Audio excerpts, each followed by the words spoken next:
अस्सलाम वालेकुम। आज हम लोग एक्सरसाइज 5.3 स्टार्ट करेंगे, एक्सट्रीम वैल्यू और मैक्सिमम और मिनिमम वैल्यूज वाला ना।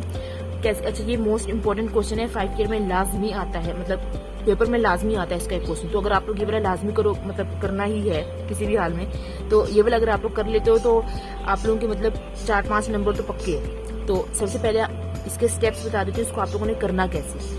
एफ एक्स मतलब हमें फंक्शन दिया हुआ है, क्वेश्चन में हमें कोई भी फंक्शन दिया होगा, ठीक है, कोई भी क्वेश्चन जिस तरह भी हमें कोई भी फंक्शन दिया हुआ है, तो एफ एक्स मतलब कोई भी हमें फंक्शन दिया होगा।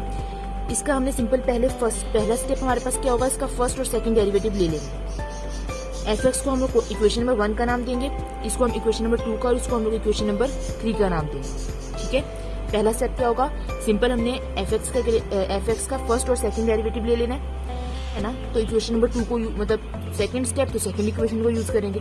सेकंड स्टेप में हम लोग क्या करेंगे, सेकंड इक्वेशन में एफ डैश एक्स की जगह पे 0 पुट करेंगे, और इस स्टेप को हम कहते हैं फॉर एक्सट्रीम वैल्यू, ठीक है। सेकंड इक्वेशन में एफ डैश एक्स की जगह पे 0 पुट करेंगे। 0 पुट करने के बाद सिंप्लीफिकेशन करेंगे, वहां से हमारे पास एक्स की वैल्यू आ जाएगी। फिर हमने क्या करना है, थर्ड स्टेप और थर्ड इक्वेशन। थर्ड स्टेप में हम लोग क्या करेंगे, ये जो x हमारे पास आया है ना, इसको हम लोग इसमें पुट करेंगे और चेक करेंगे कि हमारे पास जो x की वैल्यू है वो क्या है, मैक्सिमम है, मिनिमम है या क्या है, ठीक है। कैसे करेंगे, f डबल डैश x है, यहाँ पर हमने ये वाली x की वैल्यूज पुट कर लेंगे। हमारे पास जो भी आंसर आएगा, अगर वो 0 से बड़ा होगा तो हम बोलेंगे वो हमारे पास मिनिमम है। नॉर्मली हम कहते हैं अगर 0 से बड़ा है तो मैक्सिमम होता है, 0 से छोटा है तो मिनिमम होता है। बट इसमें हम लोग क्या करते हैं, एक्सट्रीम वैल्यू में हम लोग क्या कहते हैं, ऑपोजिट कहते हैं। अगर हमारे पास यहाँ पर फंक्शन का डबल डेरिवेटिव 0 से बड़ा आ रहा हो तो हम बोलेंगे वो हमारे पास मिनिमम है, 0 से छोटा आ रहा होगा तो हम बोलेंगे मैक्सिमम है, और इक्वल टू 0 आएगा तो हम बोलेंगे ना तो मिनिमम है ना तो मैक्सिमम है, ठीक है। तो उसकी हम एक्सट्रीम वैल्यू फिर फाइंड नहीं कर पाएंगे। अब हम लोग क्या करेंगे, ये हमारे पास 3 स्टेप हो गए ना। अब चौथे स्टेप में हमारे पास क्या होगा कि जो हमारे पास एक्स आया है ना, मतलब ये जो एक्स की वैल्यू थी, इसी को हम लोग पुट करेंगे क्वेश्चन में, मतलब इक्वेशन नंबर 1 में। सेकेंड स्टेप में हमने सेकेंड इक्वेशन को यूज किया, थर्ड स्टेप में हमने थर्ड इक्वेशन को यूज किया, फोर्थ स्टेप में हम लोग फर्स्ट इक्वेशन को यूज करेंगे, ठीक है। तो जो हमारे पास ये एक्स है, इसको हमने सिंपल इक्वेशन नंबर 1 में पुट कर देना और हमारे पास फंक्शन की वैल्यू आ जाएगी, ठीक है। फंक्शन की कोई ना कोई वैल्यू आ जाएगी हमारे पास। फिर हमने क्या करना है, 5 स्टेप में हमने लिखना है रिजल्ट। रिजल्ट में हम लिखेंगे जो भी हमारे पास वैल्यू आई होगी ना, मतलब जो भी हमारे पास आया होगा, मैक्सिमम मिनिमम जो भी यहाँ पर हमारे पास आया होगा। तो 5th स्टेप में आप लोग क्या करोगे, सिंपल रिजल्ट की हेडिंग डालोगे, तो जो भी आप लोगों के पास यहाँ से वैल्यू आई होगी ना, मैक्सिमम या मिनिमम, वो लिखोगे। फिर लिखोगे मैक्सिमम और मिनिमम वैल्यू एट एक्स, मतलब जो भी किस वैल्यू पे हमारे पास मैक्सिमम आया है, एक्स की जो भी वैल्यू है उस पर हमारे पास आएगा ना फंक्शन, या तो मैक्सिमम या तो मिनिमम।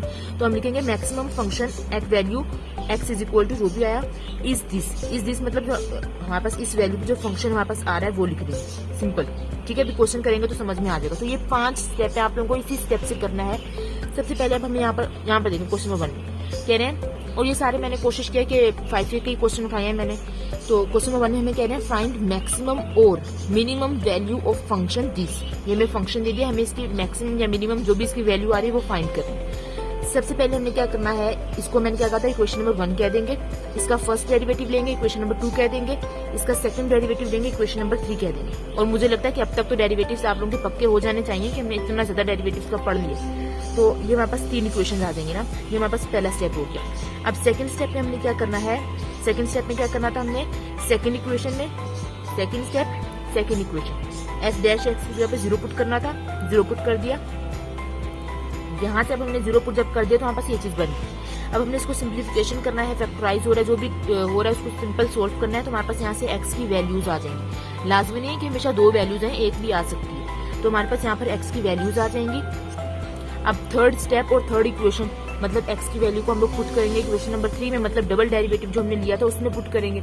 तो उसमें मैंने पहले एक्स की वैल्यू 1 इस तरफ पुट कर दी और एक्स की वैल्यू 5 इस तरफ पुट कर दी। यहाँ पर जब मैंने 1 को पुट किया और सोल्व किया तो मेरे पास आंसर है -12, जो कि मेरे पास 0 से छोटा है। और हमने पढ़ा था यहाँ पर हम ऑपोजिट कहते होते हैं, तो 0 से छोटा है तो हम बोलेंगे फंक्शन, ये हमारे पास फंक्शन क्या है, मैक्सिमम है। और किस पर मैक्सिमम है, 1 पर, एक्स की वैल्यू 1 पर मैक्सिमम हो रहा है फंक्शन, तो ये कह रही है। अब यहाँ पर जब मैंने 5 पुट किया तो मेरे पास आंसर आ रहा है 12, तो मैं बोलूंगी 0 से बड़ा है फंक्शन मेरे पास। तो जब ये 0 से बड़ा है तो ये मेरे पास हो जाएगा minimum at x is equal to 5, ठीक है। ये मेरे पास 3 स्टेप हो गए। अब चौथा स्टेप, चौथे स्टेप में हमने कौन सी इक्वेशन यूज करनी थी, इक्वेशन नंबर 1 यूज करनी थी ना। तो चौथे स्टेप में सिंपल मैंने पहले x को 1 पुट कर दिया, मेरे पास ये फंक्शन आ गया। फिर x को 5 पुट कर दिया मैंने, तो मेरे पास ये वाला फंक्शन आ गया। सही। अब 5th स्टेप में मैंने क्या करना है, रिजल्ट। 5th स्टेप में रिजल्ट। अब पहले मैंने बताना है कि हमारे पास मैक्सिमम था at point x is equal to 1 पे। ठीक है, ये मेरे पास इस पे मैक्सिमम हो गया, यहाँ तक लिख दिया। अब 1 पे मेरे पास फंक्शन क्या आ रहा है, फंक्शन तो ये आ रहा है ना मेरे पास 1 पे, तो मैंने ये लिख दिया। सेकंड काम भी कर दिया, maximum at x is equal to 5 और मिनिमम पे मेरे पास ये वाला फंक्शन आ रहा था, तो ये मैंने लिख दिया, ये मेरे पास आंसर हो गया। ठीक है, तो बस ये 5 स्टेप है, आप लोगों ने इसी को फॉलो करना है, ये क्वेश्चन आप लोगों का बहुत ही इजीली हो जाएगा। तो हमें क्वेश्चन नंबर 2 दे दिया है, हमें फंक्शन दे दिया है, हमें इसकी एक्सट्रीम वैल्यू फाइंड करनी है। ठीक है, ये हमें क्वेश्चन दे दिया। हमने सबसे पहले पहला स्टेप सिंपल क्या करना था, इसको इक्वेशन नंबर 1 कह दिया, इसका फर्स्ट डेरिवेटिव लिया ना। अब देखें फर्स्ट डेरिवेटिव में u.v लग रहा है। ठीक है, अब डेरिवेटिव आप लोग कर चुके हो, तो मैं आप लोगों को यहाँ पर अभी पूरा डेरिवेटिव करना नहीं बताऊंगी। तो यहाँ पर हमने सिंपल इसका फर्स्ट डेरिवेटिव लिया, तो उसको हमने इक्वेशन नंबर 2 कह दिया। फिर हमने इसका सेकंड डेरिवेटिव लिया, तो हमारे पास वो इक्वेशन नंबर 3 हो गया। ठीक है, अब ये 3 हमारे पास आ गई इक्वेशंस। अब सेकंड स्टेप में हमने क्या करना था, इक्वेशन नंबर 2 है, मतलब स्टेप नंबर 2 है, तो हम लोग इक्वेशन नंबर 2 यूज करेंगे। इक्वेशन नंबर 2 में हम लोग यहाँ पर क्या पुट करते हैं, 0 पुट करते हैं, मतलब f डैश x को क्या पुट करूंगी, 0 पुट करूंगी।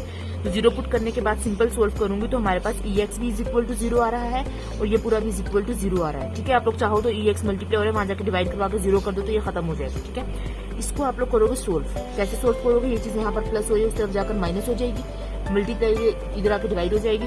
सिंप्लीफिकेशन करोगे तो आप लोगों के पास आ जाएगा tan x is equal to -1। x find करना है ना, तो tan उस तरफ जाकर इनवर्स बन जाएगा, तो tan इनवर्स -1 2 एंगल्स के इक्वल होता है ये हमारे पास। ठीक है, तो पहला तो ये हमारे पास इक्वल हो जाएगा -45 डिग्री के और 135 डिग्री के। मतलब हमारे पास जो पहली इसकी x की वैल्यू आएगी वो हमारे पास आ जाएगी -π/4 और जो दूसरी आ जाएगी वो आ जाएगी 3π/4। ठीक है, हमारे पास x की 2 वैल्यूज आ गई। अब थर्ड स्टेप में हमने क्या यूज करना है, इक्वेशन नंबर 3 यूज करनी है। सिंपल हमने x को पुट करना है इक्वेशन नंबर 3 में।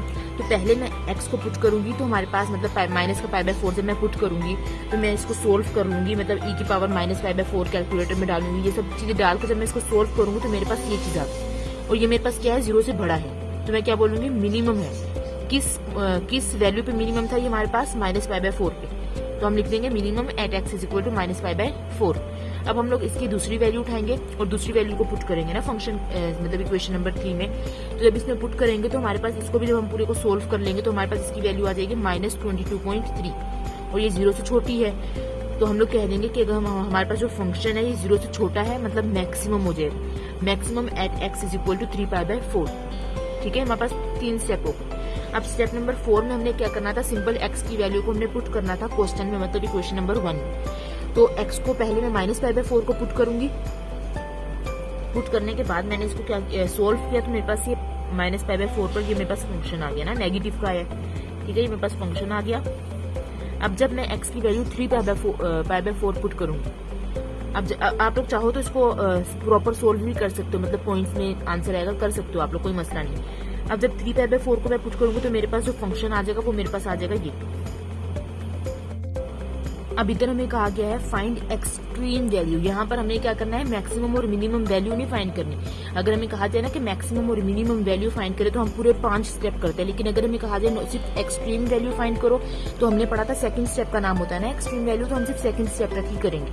ठीक है, तो कैसे करेंगे देख लेते हैं। हम लोगों ने हमें ये फंक्शन दे दिया, हमने सिंपल क्या करना है, पहले इस फंक्शन का हमने फर्स्ट डेरिवेटिव लेना है।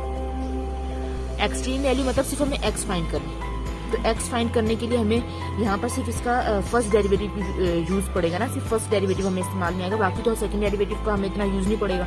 तो हम लोग सिंपल क्या करेंगे, fx हमने ले लिया, u/v हमने इसका फर्स्ट डेरिवेटिव ले लिया, u/v यूज हो रहा है। ठीक है, तो हमने इसका फर्स्ट डेरिवेटिव लिया जो मेरे पास आ गया ये वाला।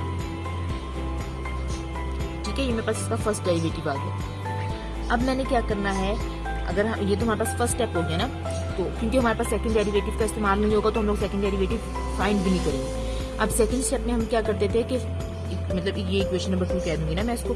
सेकंड स्टेप में हम लोग क्या करते थे, इक्वेशन नंबर 2 में f डैश एक्स की जगह पे 0 पुट करते थे। तो सिंपल मैंने यहाँ पर f डैश एक्स की जगह पे 0 पुट कर दिया। पुट करने के बाद ये सिंपल मैंने सोल्व कर लिया, और सोल्व करने के बाद यहाँ पर मेरे पास क्योंकि ln था तो मुझे x फाइंड करना है, और x हमेशा अकेला होता है, तो ln को कौन अब खत्म कर सकता है, एक्सपोनेंट कर सकता है ना। तो दोनों तरफ एक्सपोनेंट अप्लाई कर देंगे तो ln e जो है इक्वल टू 1 हो जाएगा, और यहाँ पर e की पावर 1 मतलब ये e, ठीक है। तो ये हमारे पास x की वैल्यू आ गई। बस हमें ये एक्सट्रीम वैल्यू फाइंड करनी थी, बाकी हमें फाइंड कुछ नहीं करना, तो बस ये हमारे पास आंसर हो जाएगा। अब ये हमारे पास चैप्टर नंबर 5 कंप्लीट हो गया है। इंशाल्लाह नेक्स्ट वीडियो में हम लोग चैप्टर नंबर 6 स्टार्ट करेंगे। तो अगर आप लोगों को कोई भी कंफ्यूजन हो, जितना भी आप लोगों ने पढ़ लिया, कोई भी कंफ्यूजन हो तो कमेंट सेक्शन में जरूर पूछ लीजिएगा। और अगर वीडियो अच्छी लगे तो लाइक करिएगा, सब्सक्राइब करिएगा। Thank you so much. Allah Hafiz.